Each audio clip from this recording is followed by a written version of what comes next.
atração e repulsão, que ocorrem entre materiais que apresentam propriedades magnéticas. O magnetismo é o que permite explicar a atração que os ímãs produzem sobre os metais. Então, na física, para haver, falando de magnetismo mineral, para haver a atração, os polos eles precisam ser contrários. Então, eu preciso ter um positivo para um negativo. Porque polos iguais, vai ter o fenômeno da repulsão, eles vão se distanciar um do outro. Se a gente brincar com ímã, botar dois polos norte, que são os polos negativos, um virado para o outro e colocar assim, o outro ímã ele vai ser jogado longe conforme a magnitude. E também, se for os dois polos positivos, vai acontecer a mesma coisa. Então, no fenômeno do magnetismo mineral, esse nosso comum, essa imagem aí é para a gente poder compreender como é que funciona dentro do magnetismo mineral, como é que ele é. Porque magnetismo espiritual não vai ser a mesma coisa. Então, a gente precisa ter essas bases aqui, fazer essa compreensão para depois a gente poder tecer outro tipo de compreensão. No livro dos Espíritos, na questão 27, diz lá: a espiritualidade esclarece que o que chamais fluido elétrico e fluido magnético, naquela época era separado. Hoje em dia a gente estuda dentro da ciência o eletromagnetismo, porque uma coisa está unida à outra, mas naquele tempo esse estudo ainda não tinha sido feito dessa forma. Então, Kardec coloca: o que chamais fluido elétrico e fluido magnético são modificações do fluido cósmico universal. E é importante a gente entender que quando a gente modifica uma matéria, a gente também vai dar a ela novos tipos de propriedades. Isso é importante a gente relembrar isso na física. Então, o fluido cósmico universal, determinadas modificações dele, vai fazer com que gere fluidos eletromagnéticos. Aí eu vou falar já numa linguagem da atualidade, tá ok? Então ele continua assim, ele coloca: são modificações do fluido cósmico universal, que não é propriamente falando, senão matéria mais perfeita, mais sutil e que se pode considerar independente, segundo informações trazidas pela Revista Espírita de julho de 1869, extraído dos manuscritos de um jovem médium bretão. Tá? Foi o que eu falei com vocês, o fluido cósmico universal, na essência, nós não sabemos sobre ele. Tá? Então, há muitas coisas que a gente não sabe sobre o fluido cósmico universal. Então, é importante saber que determinadas modificações que o fluido cósmico universal... Então, determinadas modificações do fluido cósmico universal vai dar características para eles eletromagnéticas. Por exemplo, uma coisa importante para a gente compreender. O pensamento é matéria para nós espíritas, não essa matéria ponderável que está lá na tabela periódica, mas é matéria imponderável. Que, segundo Emmanuel, naquele livro Fininho, Pensamento e Vida, que é um livro rico e difícil até, ele fala que pensamento é uma força eletromagnética. Olha que interessante. Então, o pensamento é uma força eletromagnética que pode dar qualidades positivas ou negativas aos fluidos. Porque se ele é uma força eletromagnética, dependendo da qualidade do meu pensamento, ele vai imprimir nesse fluido cósmico universal, que é neutro, uma característica positiva ou uma característica negativa. Então, é só para a gente ir abrindo cada vez mais a nossa percepção sobre essa questão de magnetismo. O magnetismo, que aliás não passa do processo de que nos servirmos para a concentração e a liberação do fluido, é essa associação magnífica de todas as forças criadas. O fluido é o circulante que põe os seres em vibração uns com os outros. Então, é o que eu disse para vocês. Com o pensamento, a gente vai agregar o fluido cósmico universal, vai dar a ele características especiais, qualidades, propriedades diferenciadas, positivas, negativas, para a gente entender. E é também isso que vai fazer com que a gente se agrupe, se afinize, se aproxime um dos outros. Por isso que a gente fala que o processo obsessivo, apesar da gente não querer ouvir isso, mas existe uma afinidade, não uma afinidade por simpatia. Imagina que você vai simpatizar com um obsessor, com alguém que está te fazendo mal, mas é uma afinidade moral em relação a esse obsessor, o que é muito difícil para muita gente aceitar. Mas eu e o obsessor, sim, nós e o obsessor, porque nós somos ainda espíritos imperfeitos. É difícil explicar isso no atendimento fraterno. Eles não aceitam. É muito difícil explicar o outro, principalmente nesse viés da obsessão. Porque você fica, né? que você dá uma impressão de que está acontecendo aquilo ali porque eu quero.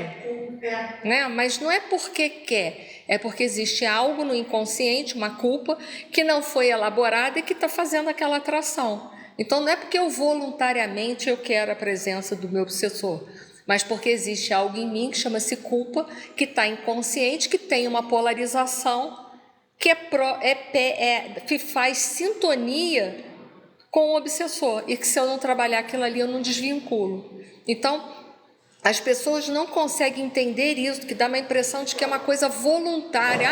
Eu voluntariamente estou agregando, estou atraindo, estou puxando os obsessores. Não, você não está fazendo isso. É porque existe lá no seu inconsciente uma culpa que não foi trabalhada, e por isso que é importante o autoconhecimento, para que possa, sim, em seguida, fazer a reforma íntima e quebrar o processo da obsessão. Porque senão passe a água fluídica, o tratamento espiritual, afasta, mas não é capaz de afastar definitivamente. Você está sempre sofrendo porque a causa do problema não foi tratada, e essa causa somos nós. Então vamos lá. O magnetismo, portanto, é o processo de atração e repulsão entre as energias. Então, olha só, já começa a mudar o discurso. Mas a gente vai ver que, verdadeiramente, a gente vai estar falando de energias, sim. Porque quando a gente falar de magnetismo, a gente está falando de física quântica. Nós vamos ver isso aí. Então, é uma atração e repulsão entre as energias. Todos os corpos da natureza emitem energia e, portanto, em contato uma com as outras, essas energias se atraem ou se repelem. Agem umas sobre as outras em intensidades diversas de acordo com as variadas circunstâncias. Então, a gente está em constante troca, porque a gente está mergulhado num fluido cósmico universal que tem propriedades eletromagnéticas. Segundo as suas modificações, ele vai adquirir propriedades eletromagnéticas.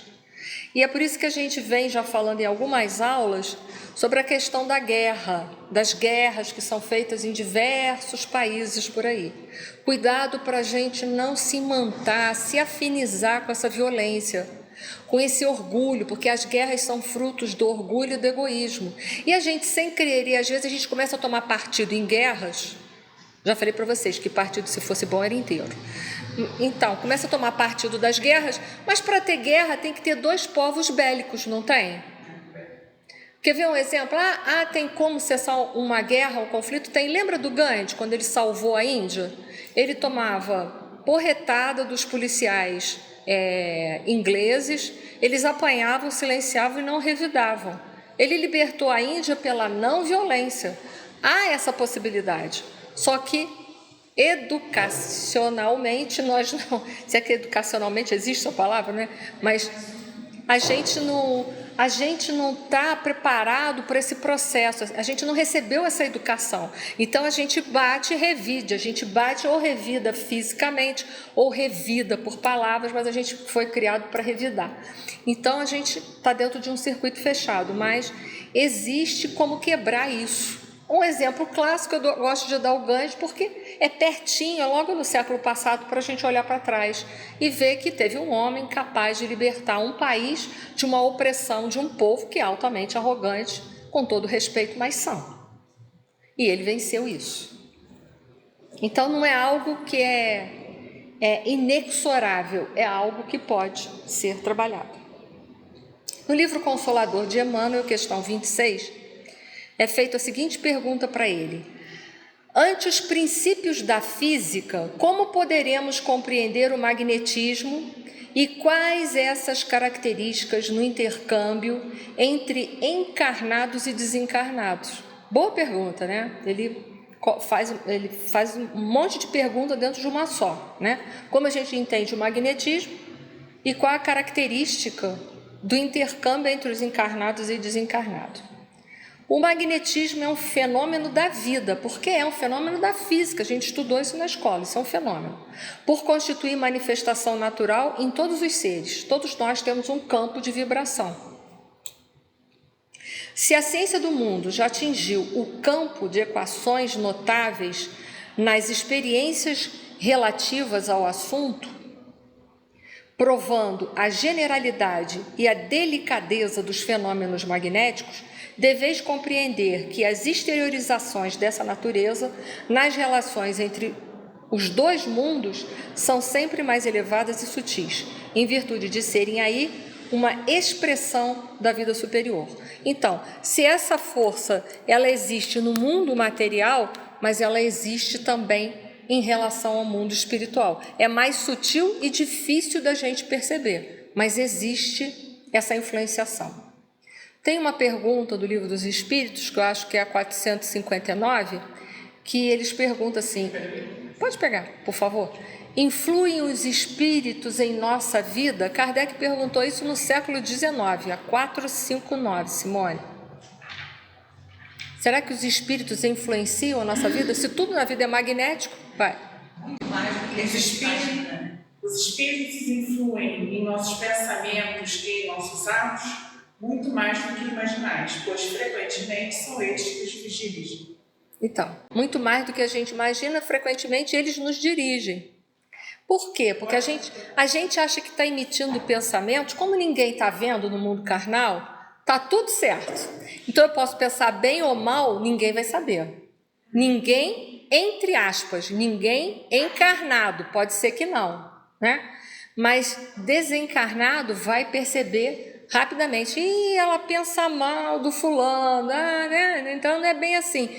Eles sabem. Então, a minha consciência também sabe, mas às vezes a gente ainda está com a consciência meio anestesiada, não incomoda muito.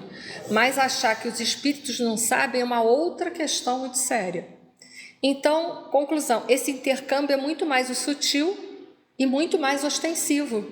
Porque o que o outro, vocês aí podem não saber o que eu estou pensando, mas os desencarnados estão ouvindo e estão rindo. Né? Hein? Estamos em sintonia.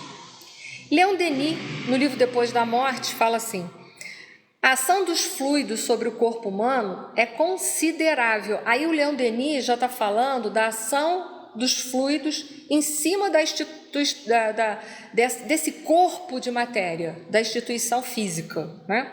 A ação dos fluidos sobre o corpo humano é considerável. Suas propriedades são múltiplas e variadas. Ele não está só falando do passe, né, do passe magnético, mas é para a gente também parar para pensar que não é só o passe magnético, é o que a gente joga para o corpo. Porque se o pensamento é uma força eletromagnética, como disse Emmanuel, o tempo todo que eu estou pensando, eu estou enviando essa carga para o meu corpo material também. Então, continua Leon Denis, a ciência do magnetismo não só nos leva a crer na existência da alma, mas também nos dá a posse de maravilhosos recursos. Fatos numerosos têm provado que, com o auxílio, se podem aliviar sofrimentos mais cruéis.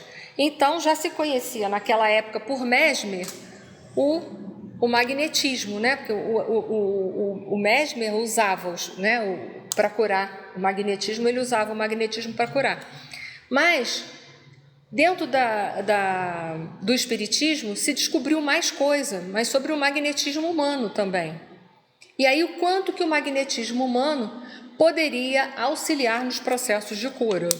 Ou não, né? Ou não. Obrigada, Márcia. Eu já estou com uma sede danada. É que dentro para mim está muito calor. Vamos lá. No Livro dos Espíritos, Allan Kardec, na segunda parte, que vai falar da intervenção dos espíritos no mundo corporal, falando sobre poder oculto, talismãs, feiticeiros, questão 555, nota. O espiritismo e o magnetismo nos dão a chave de uma imensidade de fenômenos sobre os quais a ignorância teceu um sem número de fábulas. em que os fatos se apresentam exagerados pela imaginação, como as mesas girantes, as próprias curas, tudo isso era tido como maravilhoso e sobrenatural. Mas com o Espiritismo isso se tornou ciência, se tornou explicável e abriu campo para que quem quisesse pesquisar isso com uma abrangência maior. Ok? Então vamos lá. Existem vários tipos de magnetismo. Será que Kardec trabalhou com isso? Porque ele já conhecia o magnetismo por Mesmer. Então vamos lá. Sim.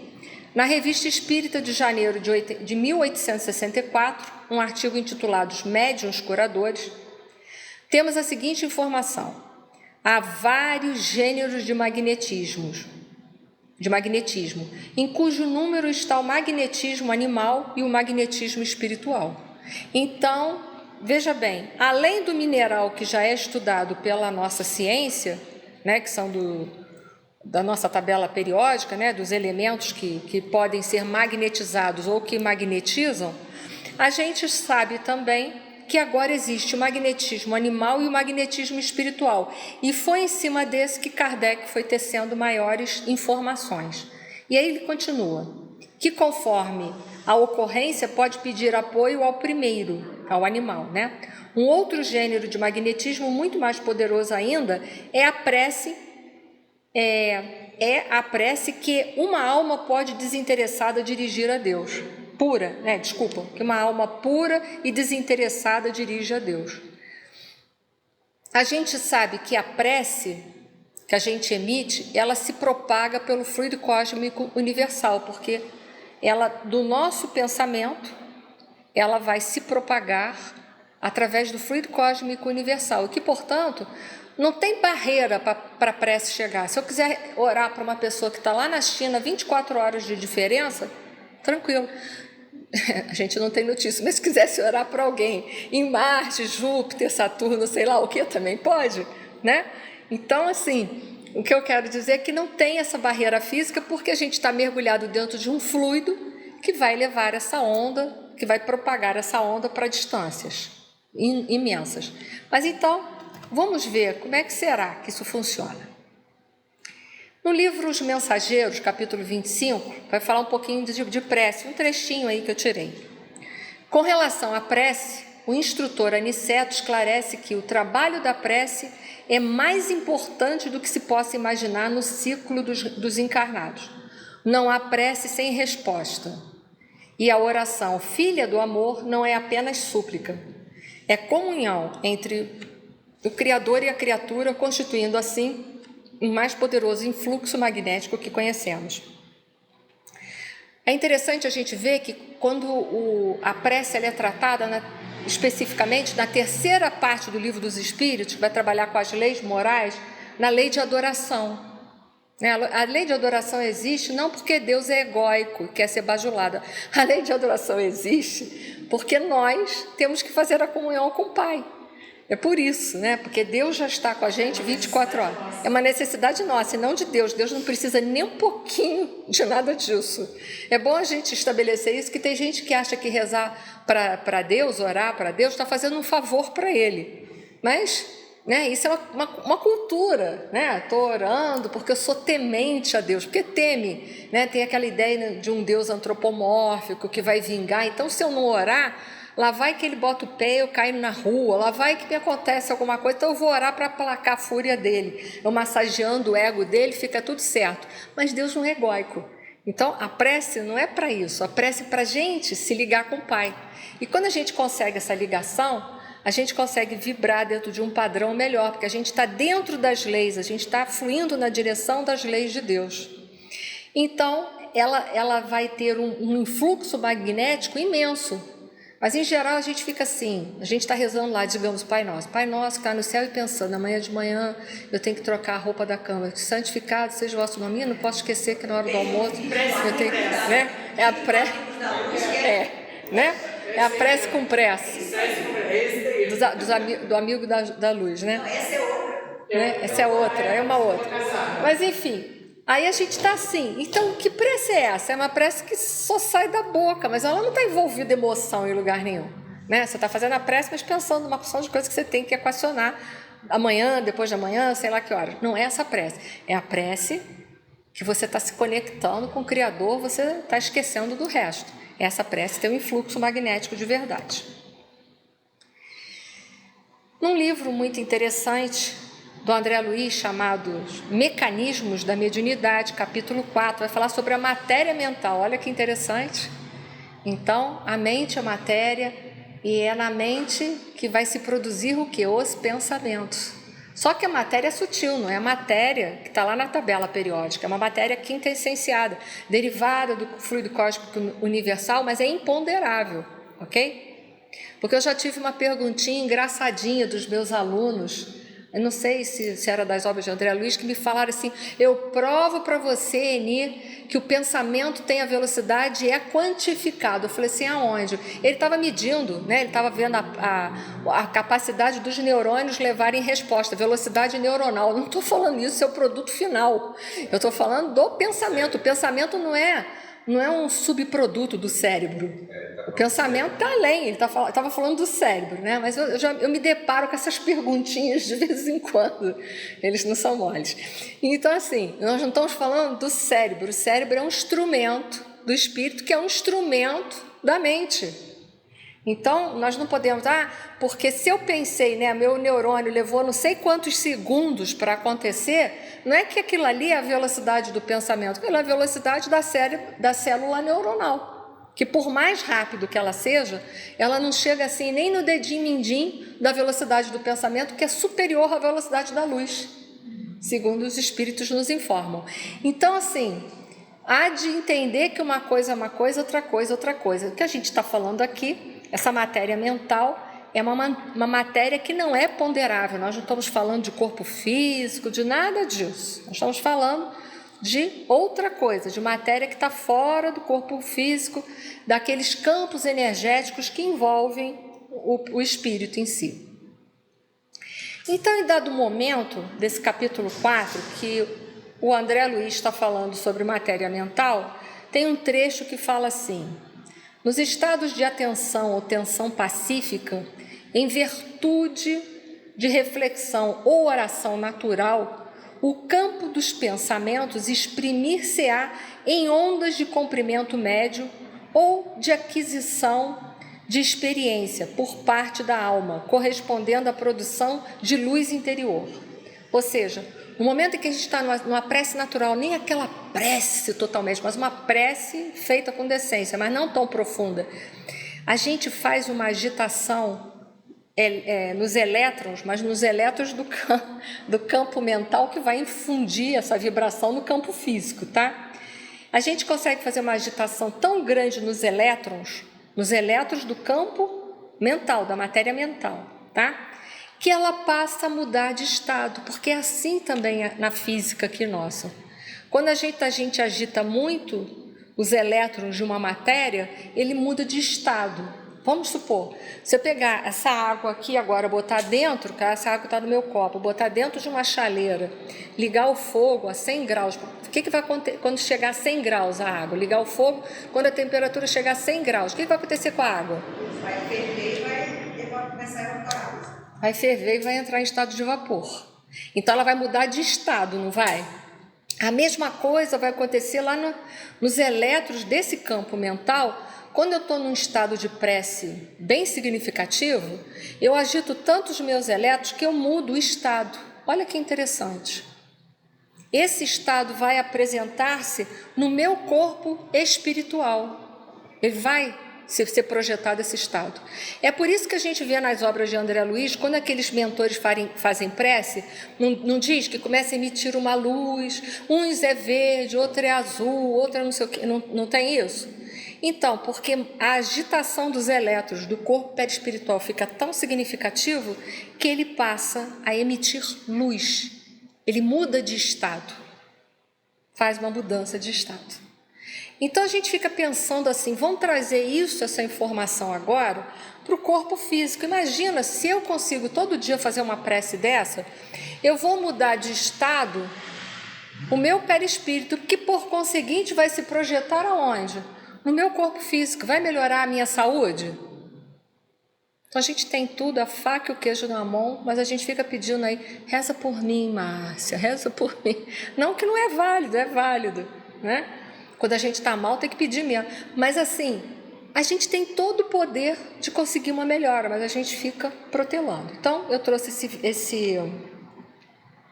esse slide com essa agitação, esses elétrons ali se movimentando e mostrando, né, fazendo uma comparação com o nosso mundo material dos estados de um elemento chamado água, que ele pode estar em estado sólido, pode estar em estado líquido e em estado gasoso. Vai depender dessa agitação dos elétrons, né, do quanto que eles estão agitados. Quanto mais eles se agitam, mais se movimentam, o estado daquela matéria vai sendo modificado, ok? O que é água? Pode ser, porque eu estou assim já no estado de... Eu estou saindo do estado... Não, tá bom. Ela abrindo a porta, eu acho que vai solucionar. Eu estou saindo do meu estado sólido e indo para o estado líquido. O meu medo é que eu alcance o gasoso, que aí já era, gente. Hein? Não, eu morro de calor, eu não aguento. Vamos lá. Mas nesse mesmo livro, nesse mesmo capítulo, ele está adiante, eu só tirei uns pedacinhos. Emoções profundas. Bom, agora já é uma coisa mais intensa. Emoções profundas, as dores indizíveis, aquelas dores profundas ou da alma ou do corpo físico, as laboriosas e aturadas concentrações de força mental, ou as súplicas aflitivas, o domínio dos pensamentos emitirá raios muito curtos ou de imenso poder transformador do campo espiritual, teoricamente semelhantes aos que se aproximam dos raios gamas. Então a gente já não está mais falando de agitação de elétrons, porque quando a gente está falando dessa questão, né, atômica, a gente está falando agora já do núcleo do átomo e não mais de elétrons, porque se pode chegar a ter uma emissão de raios gama, a gente já está falando de radioatividade. Então, a gente já está falando de uma agitação de elementos do núcleo e não mais só de elétrons. A ponto de haver, então, o quê? Transformação, mudança de estrutura. Não é assim? Porque na radiação, os núcleos se movimentam para... Como aquelas diferenças de polaridade começam a ser tão grandes, começam a sair em formas de raios, não é isso? Vai gerar radioatividade, os elementos de dentro, os prótons ou nêutrons, são lançados fora, dando origem a outros elementos. Então, vai haver uma mudança o quê? Estrutural. E aí foi aí que eu botei ali do lado, porque a agitação agora é no núcleo do átomo e não mais nos elétrons que é a periferia do átomo, mas sim dentro. E aí que eu coloquei, nesses momentos, a forma positiva da gente conseguir elaborar, a forma negativa e positiva. Qual é a negativa? Quando a gente está no momento de muita dor, mas que não há aceitação e resignação, vai haver o quê? Uma coisa chamada revolta, né? E aí a gente, no processo da revolta, é que muitas vezes nas grandes dores nós sabemos que os processos de câncer ou de outras doenças degenerativas poderão se instalar. Agora imagina se a gente conseguir usar o recurso da prece sincera e profunda.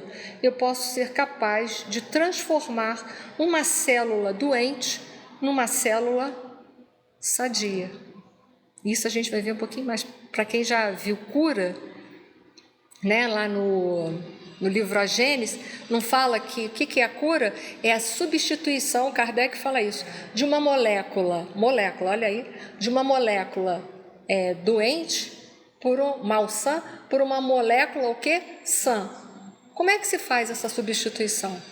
Se faz por essa mudança, ela é expulsa por um processo magnético, faz-se uma outra e aquela é expulsa, ela acaba. Digamos assim, né? Para a gente poder compreender. Então a gente vê como a oração ela tem uma força imensa, porque isso o André Luiz está falando da matéria mental, e quando a gente está em oração, olha o que a gente pode fazer, uma agitação tão grande no núcleo do átomo, a ponto de promover um processo de cura. É isso que eu estou ligado nesse sentido. Em questão de doutrina espírita, a gente tem uma absurda na gente, chegando a uma consciência dessa.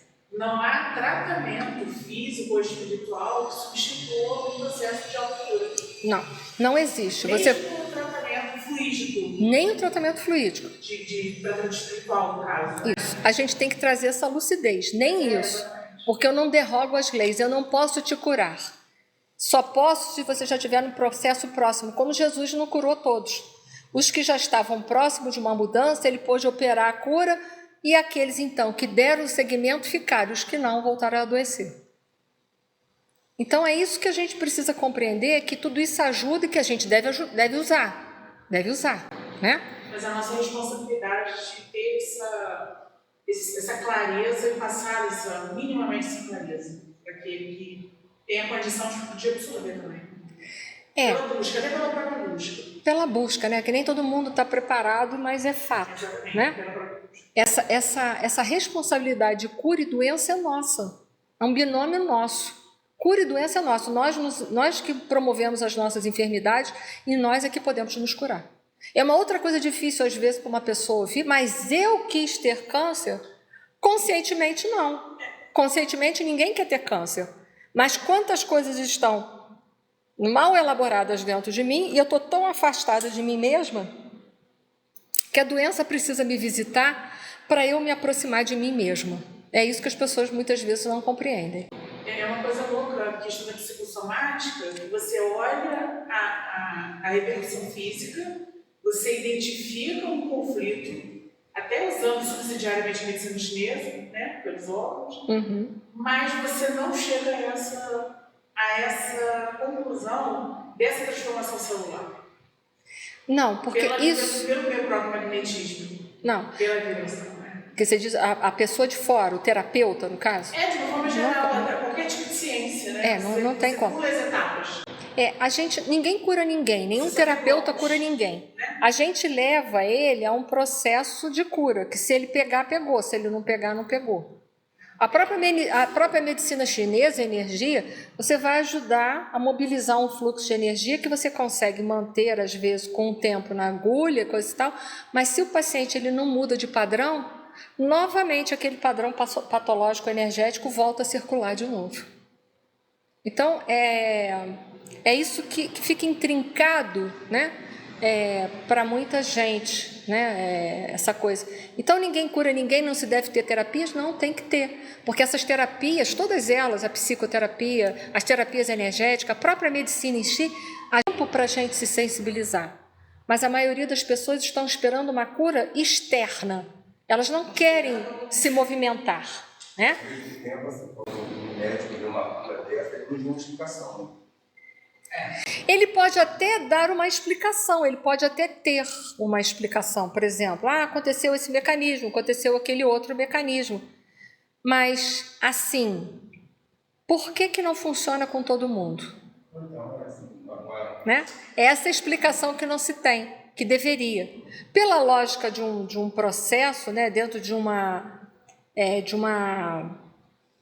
como é que se fala? De uma técnica terapêutica, ela daria tudo para curar aquela pessoa, teria tudo. Pela lógica terapêutica, a explicação dela, através da fisiologia ou através da fisiologia energética, ela leva a você ver por um processo de lógica de que ela pode te curar. É verdade.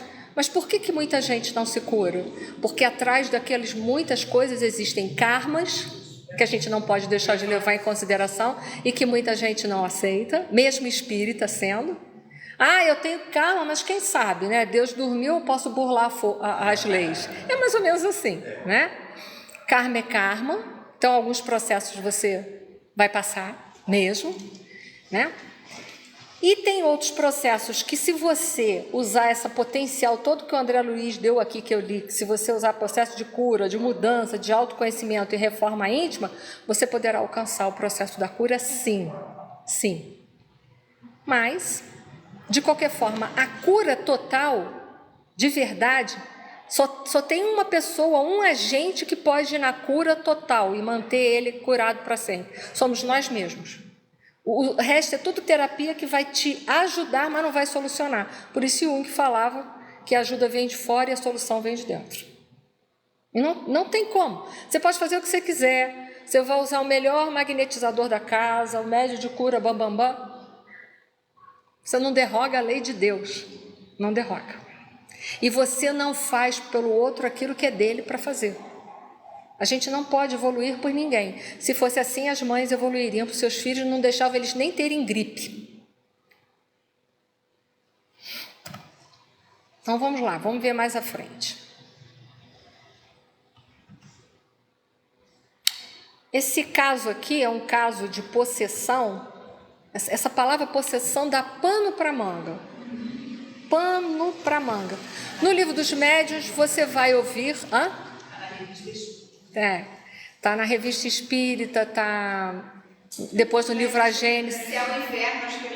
Livro dos Médiuns, Kardec categoricamente diz que possessão não existe, porque nenhum espírito pode tomar o corpo dos outros e ficar para sempre. De fato, isso não. Quando chega no livro A Gênese, ele já afirma que possessão existe, e aí começam as brigas dentro do espiritismo. Por quê? Porque ele estava em estudo. Então ele viu que em determinadas situações, não é que o espírito vai tomar conta e nunca mais sai de lá, mas ele pode ficar durante muito tempo, um tempo bem grande, significativo. Então ele já abre mão mostrando que determinados indivíduos, que hoje a gente sabe, possuidores de psicofonia sonambúlica, são suscetíveis de sofrerem possessão. E esse caso da senhorita Júlia é um desses. Ela provavelmente tinha essa mediunidade, né, que nessa época não se trabalhava com esse termo, Kardec ainda não tinha chegado a esse ponto, e tinha um espírito que tomava conta dela, às vezes ficava dias no corpo dela, dias. Isso aí eu nem li, né, que eu falei para você, Revista Espírita de janeiro de 1864, um caso de possessão, senhora Júlia. E vê também um número de dezembro de 1863, lá tem a continuação. Então, ela passava assim, o espírito tomava conta do corpo dela dias, horas, né? Dias e horas, né? E eles já tinham tentado de tudo, nada. Eu vou pular mais um pouco à frente, mas é bom vocês lerem, tá? O Kardec, então, ficou sabendo de um grande magnetizador. Um cara que era um grande magnetizador. E ele chamou para atender a senhora Júlia, para ver se conseguia solucionar o problema dela. Olha aí que vem a questão interessante desse artigo, é interessantíssimo. E ele observava que aquele magnetizador não conseguia rever o caso. E houve alguns momentos ali até, sabe, da questão do espírito que estava tomando conta, que parecia até que ele achava interessante a visita daquele magnetizador. Kardec estava observando. Até que no momento em que a senhora Júlia pôde voltar mais para o corpo, ela vai dar uma explicação mais abrangente para o Kardec, com mais outras informações que ele vai tendo, vai colhendo, enfim, um somatório de informações. E Kardec, então, ele observa que aquele médium chegou à seguinte conclusão, depois de várias observações, relatos da própria dona do corpo, que era a Júlia, observações durante o processo de magnetização, ele chega à seguinte conclusão. O magnetizador realmente era ele tinha um poder magnético muito grande, mas tinha uma parte, que não estava sendo levada em consideração, era a qualidade dos fluidos inoculados. Como o magnetizador tinha um grande poder magnético, mas ele não era moralizado. Então, naquela hora, quando ele fazia a aplicação do magnetismo na senhorita Júlia, ele ajudava ainda mais o obsessor a ficar mais dias, porque os fluidos magnéticos eram ótimos para ele poder usar e ficar mais tempo. Entendeu? Porque o fluido conjugava com o obsessor e não com o processo de libertação. Foi? E aí que o Kardec, eu vou ler, que isso aqui é importante, pois, um erro dos mais graves, diz Kardec, e podemos dizer dos mais funestos, não ver na ação magnética senão uma simples emissão fluídica, sem levar em conta a qualidade íntima dos fluidos. Na maioria dos casos, o sucesso repousa inteiramente nessas qualidades. Como o êxito depende, na terapêutica, da qualidade do medicamento. Não seria demais chamar atenção para este ponto capital, demonstrando ao mesmo tempo pela lógica e pela experiência. E aí Kardec então dispensa esse magnetizador, chama um outro que não tem tanta ação fluídica assim, mas tem um moral mais significativo, e aí ela começa a ficar mais tempo no corpo e menos tempo fora do corpo. Então, isso tem duas informações importantes para a gente, né? Que quando a gente vê um médium aí que tem uma faculdade ostensiva, todo mundo fica ó. Mas faculdade mediúnica não é sinônimo de evolução moral. Não é. Kardec tratou isso no Livro dos Médiuns. Outra coisa, entrar na sala de passe despreparado para dar um passe é levar problemas para a sala de passe. Porque se eu não estou bem, eu vou dar trabalho ali dentro, né? Porque a qualidade do fluido que eu vou doar, ela é de suma importância para aquele processo que está ali, daquele processo daquele doente que se encontra ali, para ele ser liberto com mais facilidade ou não. É claro que os fluidos que nós doamos não é 100% nosso, então, que a espiritualidade já sabe como é que nós somos, ela não vai deixar que uma pessoa saia dali num estado ruim se ela não for merecedor daquilo ali. Mas nós vamos causar trabalhos dentro da sala de passe. Aí aquele médico que passa mal, acaba de tomar passe, tem que tomar passe, acaba de dar passe, tem que tomar passe. Ué, mas se eu estou dando passe, eu tenho que tomar passe, então eu não podia ter dado passe, vocês concordam? Então eu não estava suficientemente preparada. Porque se eu assim tivesse, eu teria dado passe, não teria me contaminado com aquelas energias, eu sairia da mesma forma que eu entrei, concorda? Então, esse aí é a questão que a gente muito fala, mas que, infelizmente, é difícil. Porque dá uma impressão de que a gente agora virou juiz para decidir quem vai entrar, quem não vai. Nós não temos como fazer uma triagem. Como é que eu vou saber? Mas você pode dar passe. Aí ela fala assim para mim, eu posso, mas ela não pode. Ela sabe que não pode, mas diz que pode. Como é que eu vou saber? Não é?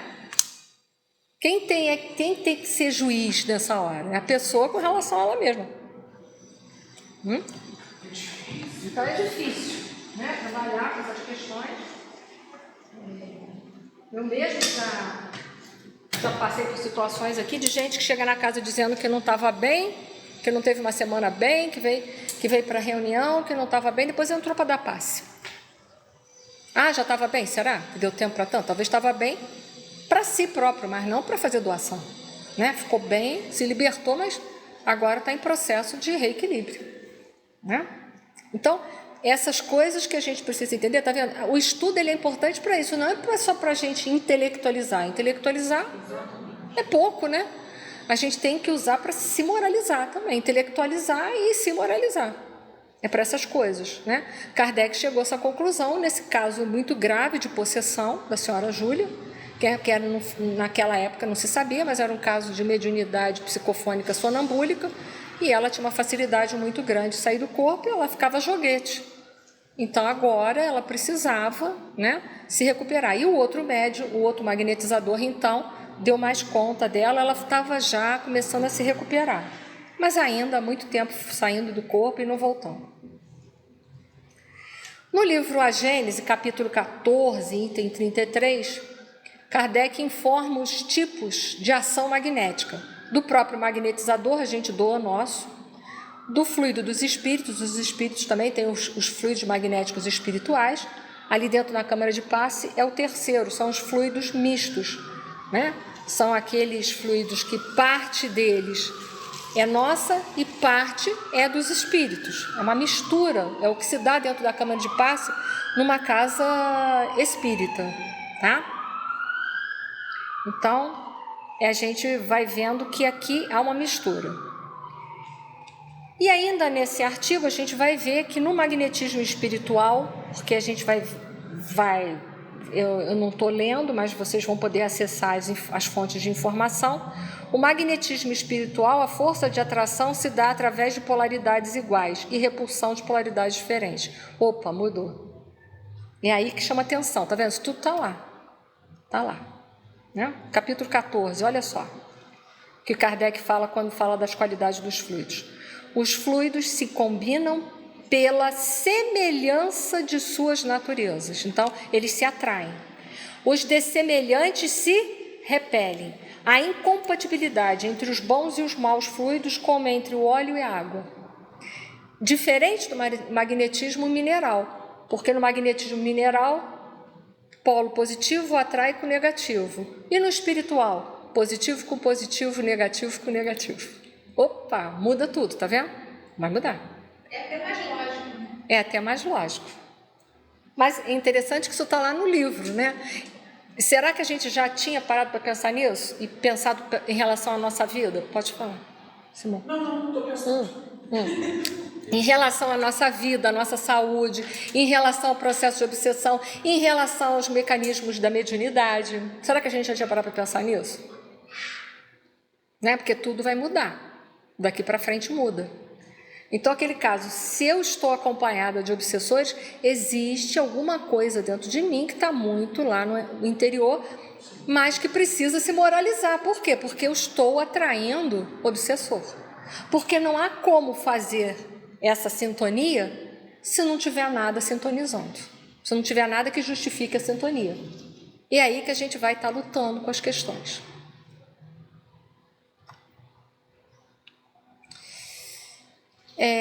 Agora, nesse livro aí, que eu acho que se eu não botei, eu vou colocar lá no nosso link, é do Alphonse Biet.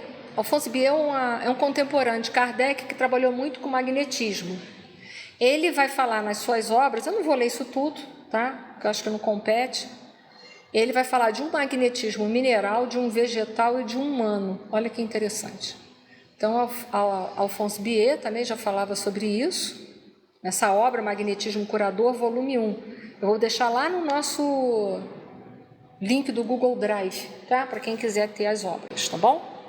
Existe um assunto sobre dar passe em animais e algumas pessoas, eu acho que tem a ver isso, né? Eu não sei porque eu não sei, eu não tenho essa resposta. Já me fizeram essa pergunta porque o nosso magnetismo é diferente dos animais, né? Até pela própria complexidade das estruturas físicas, né?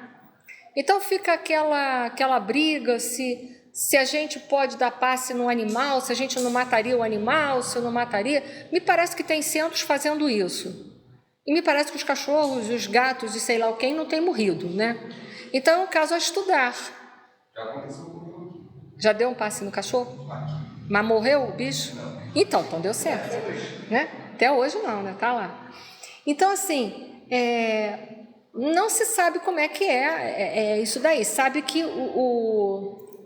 os fluidos são diferentes, né? Porque guardam estruturas e complexidades diferentes de um animal para um ser humano. Mas, então, tem aquela briga que se a gente der passe, a gente mata, se não der. Mas vocês querem ver uma coisa que interessante? Isso é uma coisa de estudo, né? A gente antigamente tinha uma coisa que chamava seca-pimenteira. Vocês já ouviram falar isso? É antigo, né? Eu sou antiga, né? Então, eram aquelas pessoas que, quando chegavam em casa, criança ficava depois chorando o tempo todo, porque a vibração... A planta morria, né? Mas a gente sabe, por aquele estudo do doutor Emoto, né, que está até naquele livro Quem Nós Somos, né? Eu acho que esse é o título. Dr. Emoto, um pesquisador, ele fez vários tipos de pesquisa, pesquisou as vibrações em relação, o pensamento em relação às moléculas de água e tudo mais, os sons, né, a vibração dos sons como música. E também a gente sabe ali que, por exemplo, as pessoas falando para uma planta que todo dia ama, a planta se desenvolve, dizendo para ela que odeia ela, ela morre. Se todo dia você falar isso. Então, quando eu estou falando, eu estou emitindo o meu magnetismo, não estou? É uma forma, né? A palavra é repleta de magnetismo. Vai um pouco de mim para lá, em forma de vibração, de palavras, né? Não em partículas, mas em ondas. Tanto que a gente sabe das pessoas que têm um carisma muito grande, mesmo os líderes negativos como Hitler, mas ele quase que hipnotizava milhões e milhões de pessoas ali, né? Todo mundo acreditava no discurso vazio dele. Então, assim, as palavras são carregadas da gente. Então, não sei, eu não tenho nada aprofundado, mas por que não dar passe, né? Porque parece que não mata. Pois é, não mata. Matar a gente já sabe que não mata. Reuniões específicas para os animais. Para os animais, né? Então, eu acho que mais vale um estudo do que crítica, né? Porque a gente criticar é fácil, só dizer, que bobagem, né? Agora, estudar você tem que debruçar, tem que, né? Perder um tempão danado, né? Então, eu vou pular, vou deixar essa obra lá de Afonso Bier. E agora eu vou entrar numa obra, tem que ver o horário ali, de André Luiz, que chama-se Mecanismos da Mediunidade de novo, né? Capítulo 8, falando sobre mediunidade e eletromagnetismo, num item denominado ferromagnetismo e mediunidade. Não, ao contrário, né? O capítulo é ferromagnetismo e mediunidade, o item é mediunidade e eletromagnetismo. O que eu disse, o magnetismo, a gente vai com o magnetismo entender a cura, vai entender o passe, vai entender a obsessão e vai entender a mediunidade em si, o médium em si. Então, vamos lá. Diz assim, nós vamos dissecar isso tudo, tá? Após ligeiros apontamentos sobre circuitos elétricos e efeitos magnéticos, surpreendemos no ferromagnetismo um ponto expressivo para o estudo da mediunidade. Percebemos nas mentes ajustadas aos imperativos da experiência humana, mesmo aquelas de sensibilidade mediúnica natural, porque todos somos médiuns, né? Criaturas em que os spins, vou explicar, ou efeitos magnéticos da atividade espiritual se evidenciam necessariamente harmonizados, presidindo à formação dos domínios ou ímãs diminutos do mundo íntimo em processo de integração, através do qual o campo magnético se mostra entrosado às emoções comuns. Então, vamos por parte, dissecar. Ferromagnetismo, o que é? É o nome do fenômeno dado à capacidade que certos materiais ferromagnéticos têm de reagir a um campo magnético. Por exemplo, ferro. Ferro, se eu botar ele em contato com um ímã, vai atrair, não vai? Depois que eu tirar o ímã, essa barra de ferro, às vezes ainda fica por alguns minutos ou horas, dependendo do ímã que eu usei, fica magnetizada ainda, imantada. E vai imantar várias coisas, não vai? Não é assim? Então, são elementos que têm o ferromagnetismo, tá? E ele continua na definição só do que é ferromagnetismo, só da definição clássica, né? Consiste na atração desses materiais por ímãs e até mesmo na persistência da magnetização quando o campo magnético se ausenta, criando, assim, ímãs permanentes. Então, foi o exemplo que eu dei da barra de ferro. Eu vou ter que fechar aqui um pouquinho, porque está vindo sol agora. Foi o exemplo que eu dei, vou deixar assim, se ficar, né? Não sei. O exemplo que eu dei do ferro, que se eu pegar um ímã e colocar nele, vai atrair, né? Polo norte com polo sul, vai atrair, né? Sul com norte, ou etc e tal, vai fazer atração, e aquele elemento que é o ímã, ele vai magnetizar temporariamente o ferro. Então, os elementos ferromagnéticos são aqueles que têm a capacidade de serem magnetizados. Então, isso dali está só mostrando para a gente, por exemplo, em cima dessa imagem aí, está mostrando as disposição, né, desses domínios aqui, ó. Tá vendo? Aqui, não sei, deixa eu ver se tem um outro aqui que fica mais claro. Deixa eu ver aqui, peraí. Deixa eu só pular aqui um, dois, três, né? Tá vendo esses domínios magnéticos aqui, ó? Tá vendo? Polo norte e polo sul, preto e branco, não é? Os domínios estão em várias direções, não estão? Um para cima, outro para baixo, outro para o lado, está indo em várias direções diferentes, não é? Se eu colocar o ferro, ele é assim, tá? Os domínios dele estão um com a direção para cá, outro com a direção para lá.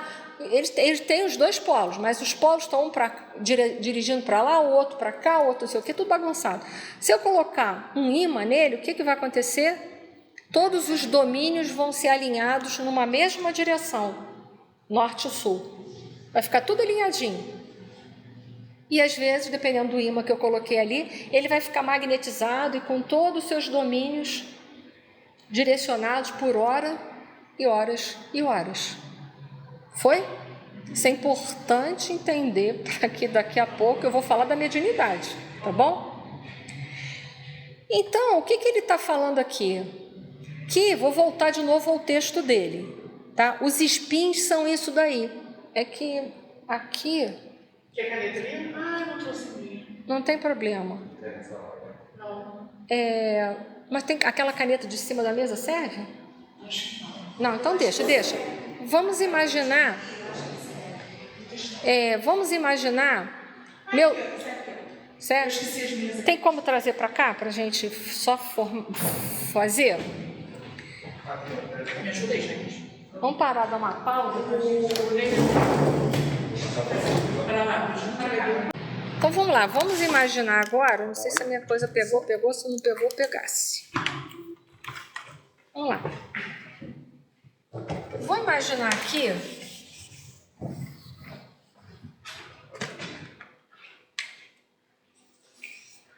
um átomo, tem prótons e nêutrons aqui, não tem?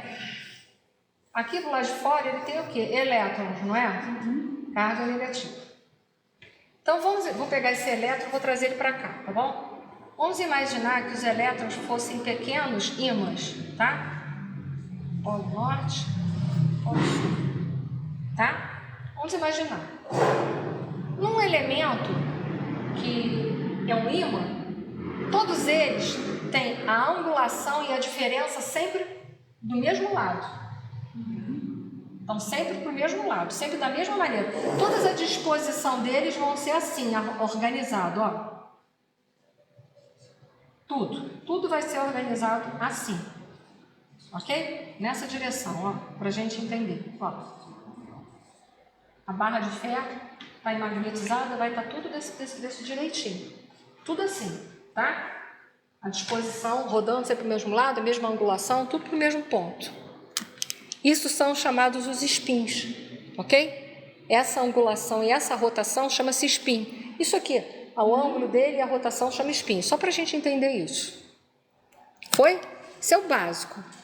Aí o que ele está falando aqui? Que nas pessoas comuns, o André Luiz está falando isso, porque todos nós somos médiuns, né? Todos nós somos médiuns. Uns são ostensivos, outros não, mas mediunidade todos temos.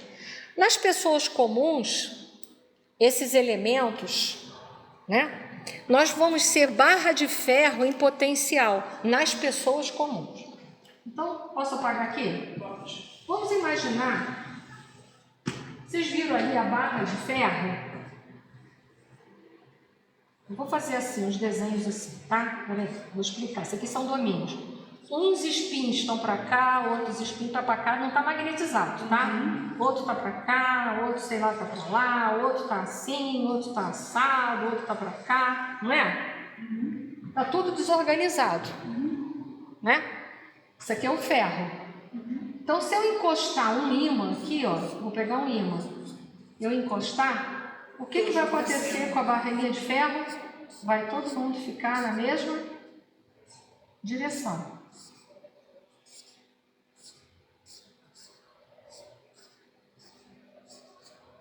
Foi?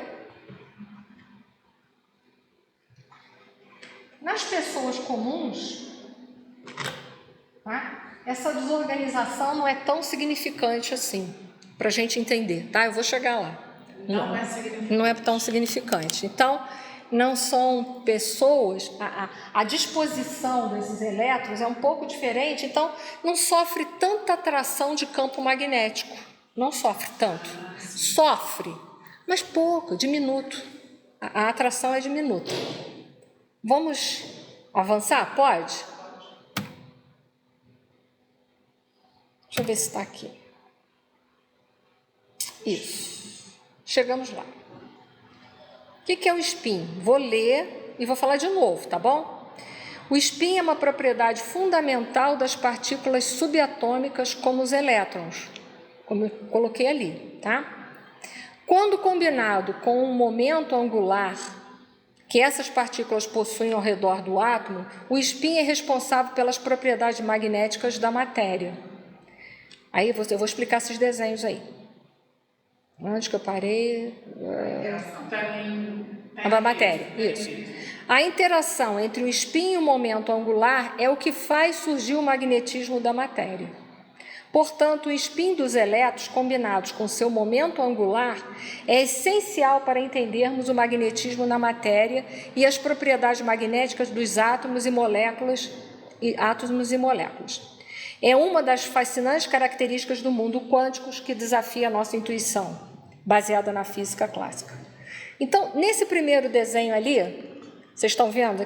Aqui tá os spins, ó. Estão todos eles na mesma direção? Tá, todos eles na mesma direção.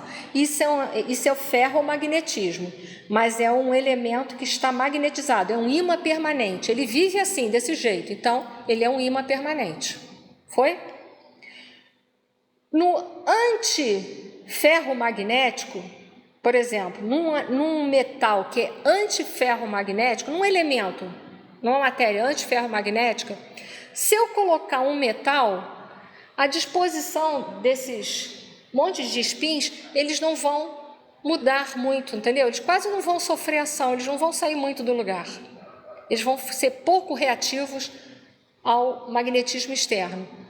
Não vai apresentar, basicamente aos nossos olhos, ele não vai sofrer nenhum processo magnético. Por exemplo, se eu botar um ímã aqui nessa madeira, ela fica magnética e depois fica... Não. Vai sofrer, o ímã vai influenciar nessa madeira, vai influenciar. Vai haver um pouquinho de movimento desses spins, entendeu? Mas não o suficiente para esse elemento se tornar um elemento magnético, entendeu? Só se eles fossem procurar um outro elemento magnético para... Não, aquele material não sofre muito a ação do magnetismo. Aquela matéria não sofre muito a ação do magnetismo. Se você percebesse, mas... Vamos colocar aqui, tá? Vamos supor que isso aqui é um elemento que a disposição deles é assim, ó, tá? Só para a gente entender, tá? Certinho. Se eu boto um ímã, ele vai ficar assim, ó, um pouquinho do lado para lá, esse já estava aqui, ficou, o outro um pouquinho para lá. Ele não sofre muita influência. E logo eu tirei o ímã, ele volta à posição dele, ok? Ele não sofre muita influência. Mas é claro que a disposição dos elétrons muda um pouquinho de lugar, porém não a ponto de fazer grandes mudanças. É uma coisa sutil, não faz nada, quase. Aos nossos olhos não faz nada, tá? Não faz nada. São antiferromagnéticos, muito pelo contrário, né? Os antiferromagnéticos, eles até vão ser repulsos aos magnetos, vão expulsar eles, não tem nenhuma afinidade, não muda quase nada. E aos paromagnéticos também é fraco a influência de qualquer magneto, ele muda só um pouquinho os spins, mas quase que nada. Ou seja, tanto, para a gente entender, os antiferromagnéticos e os paramagnéticos, eles não são influenciáveis ao magnetismo. Não há grandes mudanças na disposição, nos ângulos e nas direções dos spins. Basicamente não acontece nada. Eu boto o ímã lá, basicamente nada. Aos olhos nossos não aconteceu nada. Só um elemento muito sutil que ia haver pequenas mudanças, mas a mudança é tão pequena que não significa nada. Tirou ali, acabou, volta tudo ao normal, tá? Não acontece nada. Mas já há elementos, tá vendo aqui que existe um outro ferro magnético? Um está para cima, outro está para baixo, um está para cima, outro está para baixo. É, por exemplo, a barra de ferro. São elementos que eu posso magnetizar. São elementos que eu tenho capacidade de magnetizar. E são elementos que podem ficar magnetizáveis por algum período até. Foi? Sofrem grande influência. E aí ele continua assim, negócio de desmaiou. Aí ele continua assim, o André Luiz. Ao passo que nas organizações mentais em que os spins ou efeitos magnéticos do pensamento apareçam descontrabalançados, então, olha lá, a gente vai entender o que é isso. As propriedades magnéticas patenteiam um teor avançado tanto maior quanto mais vasta for a descompensação, plasmando condições mediúnicas variáveis por exigirem o auxílio de correntes de forças que lhe ofereçam o necessário equilíbrio, o que ocorre tanto com as grandes almas que aceitam ministérios de abnegação e renúncias em planos inferiores, aí permanecendo em posição de desnível, como também com as almas menos enobrecidas, embora, em outros sentidos, segregados em aflitivos desajustes nas reencarnações reparadoras por haverem onerado perante a lei. O que é isso? Isso ali é um átomo de ferro e as camadas dele, as camadas atômicas, não tem? Isso que a gente estudou lá em física? O que acontece lá, vocês estão vendo aí na imagem? O que acontece na camada dele ali, ó? Na camada D, né? Aqui, ó. MD. Aqui existem 4 elétrons, tá vendo? Os 4 não estão emparelhados. Eles não estão. Todos os outros estão. Então, esse aqui, o elemento ferro, é um elemento muito magnetizável. Ok? E vamos supor aqui, André Luiz está falando de outros elementos que podem acontecer.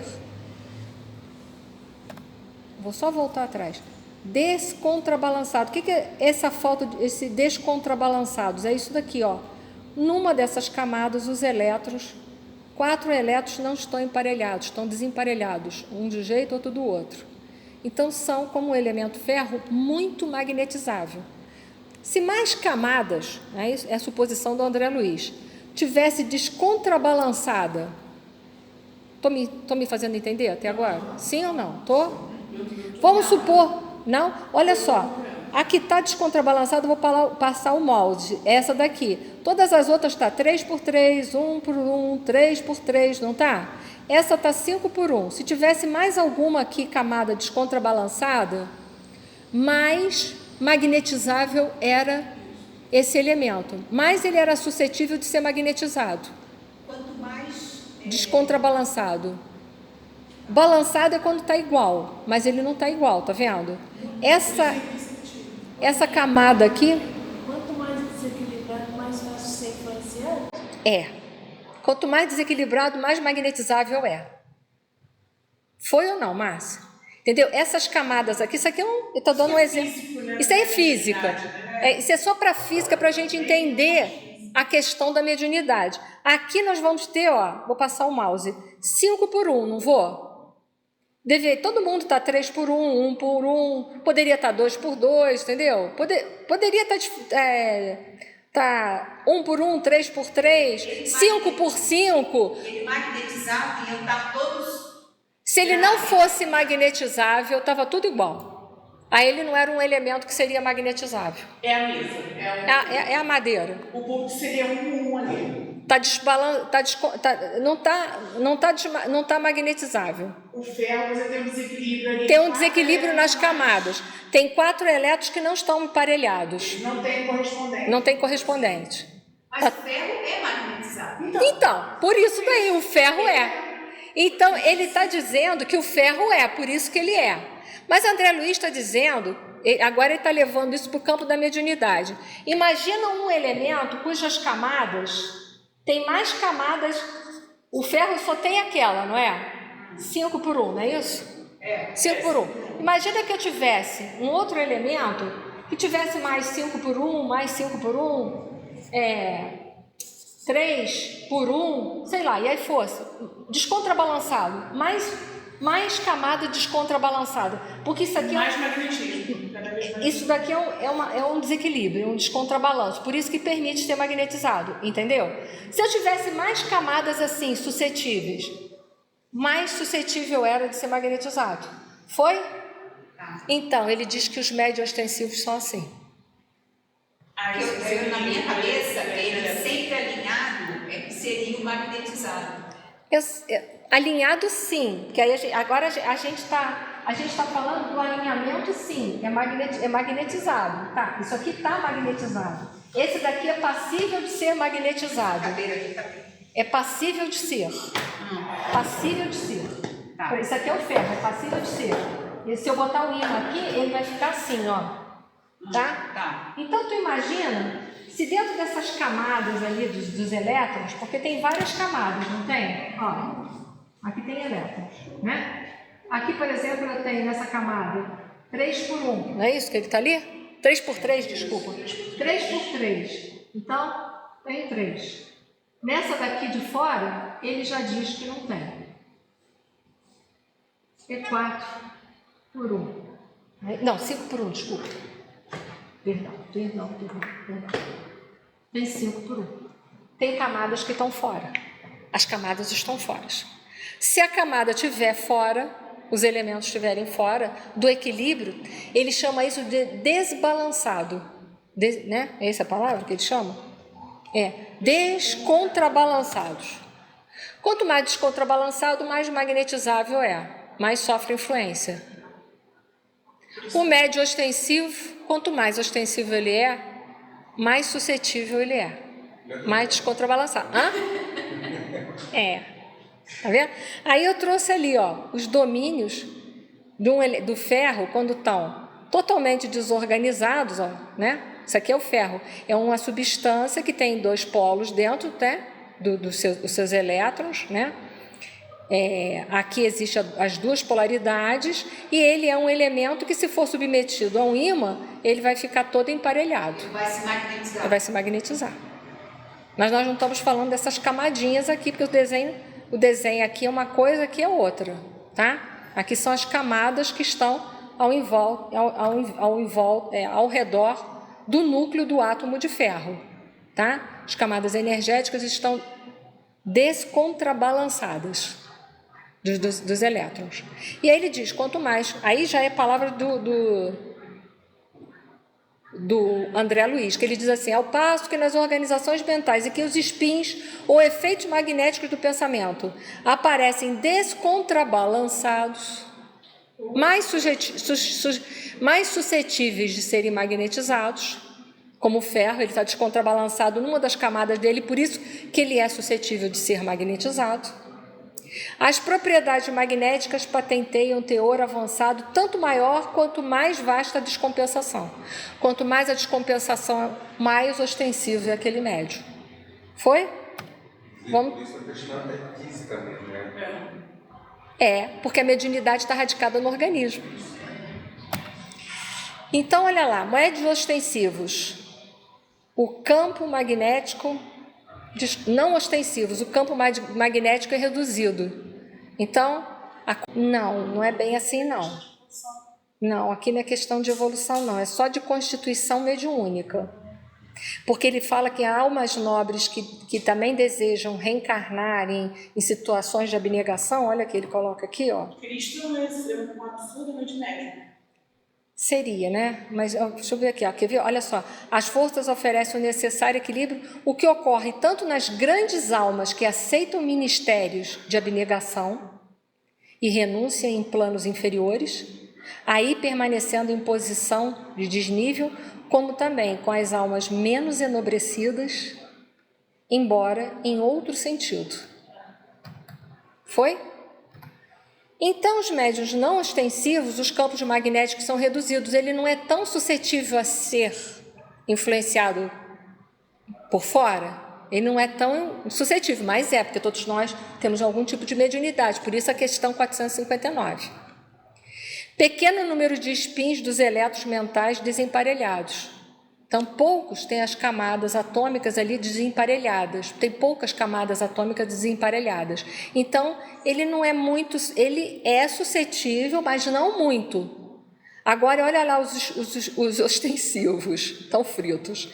Deixa eu acabar ali. Campo magnético mais vasto, com possibilidade de ampliação. Grande número de spins dos elétrons mentais desemparelhados. Grande. Ele sofre muita influência do meio, muita. Então é mais uma questão para o médium ostensivo não se orgulhar dessa ostensividade, né? Porque o orgulho dele, a vaidade, pode levá-lo a grande processo de obsessão, porque ele é uma presa fácil. Assim como ele é um intermediário, ele serve de intermediário para levar ajuda e evolução para ele e para os outros. Isso mal usado pode significar uma obsessão. Por isso que Kardec disse que o uso da faculdade era uma coisa e que a faculdade era outra. Foi? Nós estamos entendendo isso a nível de física, tá bom? entendendo a mediunidade a nível de física. Isso aqui é para explicar a mesma coisa, e só para que vocês quiserem entender um pouquinho mais de física. Aí continua André Luiz. Vemos, pois, que as mentes integralmente afinadas com a esfera física possuem campo magnético reduzido.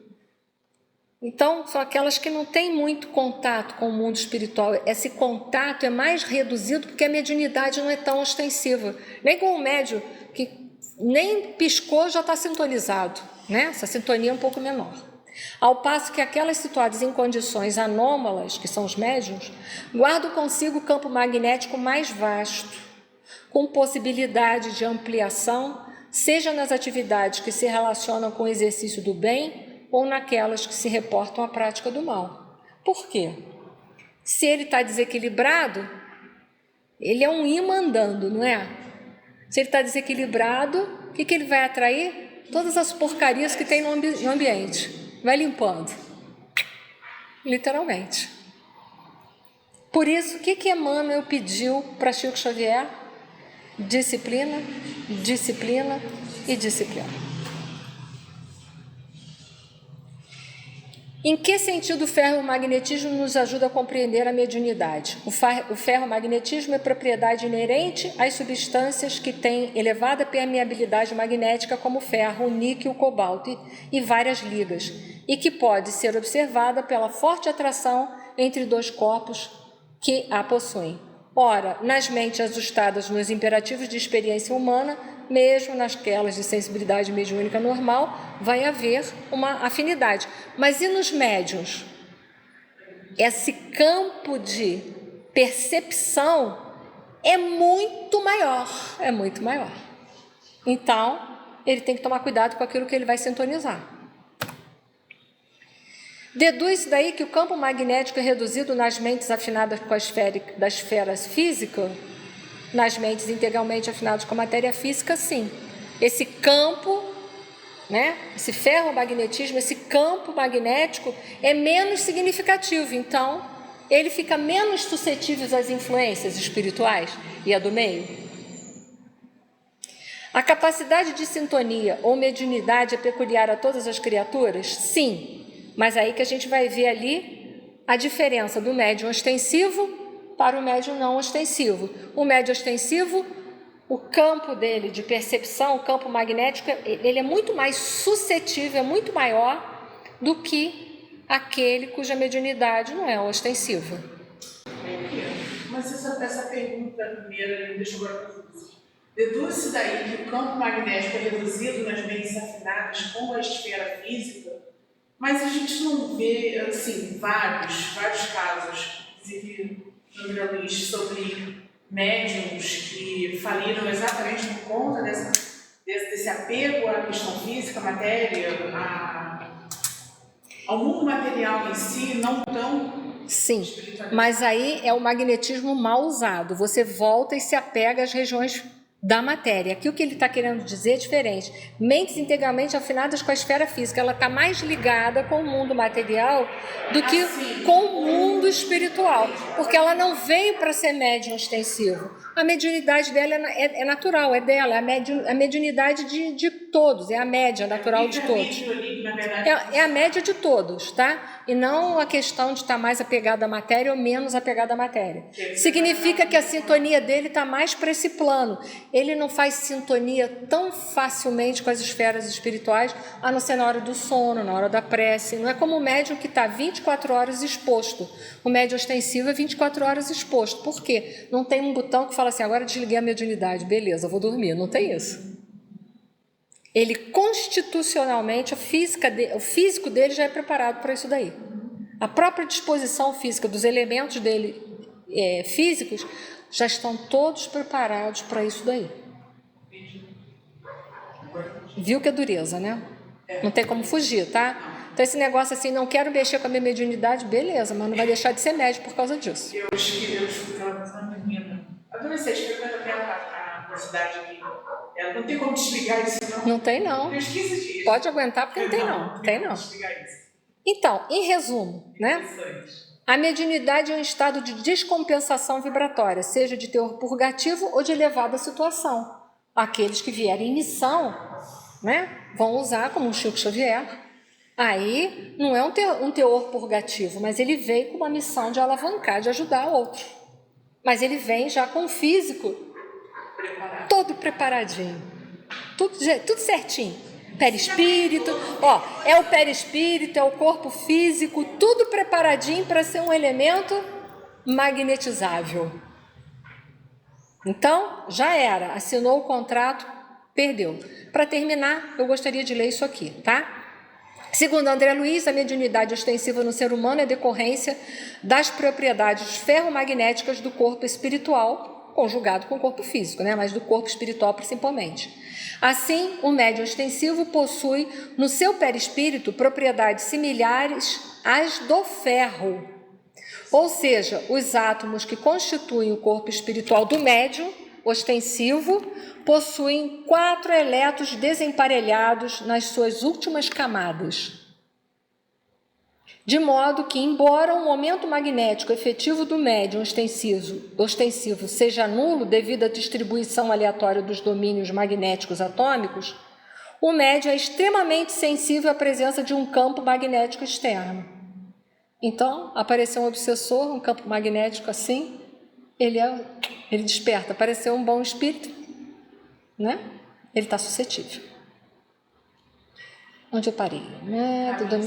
Externo, campo magnético oriundo dos espíritos obsessores, né? Quando for negativo. Cabe ressaltar ainda que as propriedades magnéticas do corpo espiritual do médium ostensivo podem ser também alteradas pelo campo magnético originário das correntes mentais do seu próprio espírito. Como? Através da prece, da disciplina mental, você pode cortar essa afinidade com os obsessores, não pode? Se moralizando, o teu campo magnético não fica tão suscetível. É aí que vai diferenciar do magneto comum, porque o ímã comum sempre vai atrair elementos magnetizáveis, e nós só vamos atrair aquilo que a nossa moral nos permitir. É aí que muda a nossa situação. Mas nós, se não formos moralizados, ficamos joguetes disso daí. Neste caso, o campo magnético resultando que irá induzir o médium será o resultado da soma do campo externo e do campo oriundo das correntes do seu próprio pensamento. O resultado da soma dos dois campos pode ser ou não diferente de zero. Se o resultado, porventura, for igual a zero, as pessoas não serão perturbadas pelos obsessores. Ok? Foi? Então, o corpo perispiritual vem super bem preparado. Isso aqui eu vou dar na outra aula, tá? O corpo perispiritual vem super preparado e o corpo físico também, porque a mediunidade se radica no corpo físico. Então, é tudo preparado, tá? Porque o perispírito não é a forma do corpo físico. Se o perispírito veio com tudo isso preparado, o corpo físico também está totalmente preparado para tudo isso. Como cortar essa suscetibilidade? Só através da moralização, ok?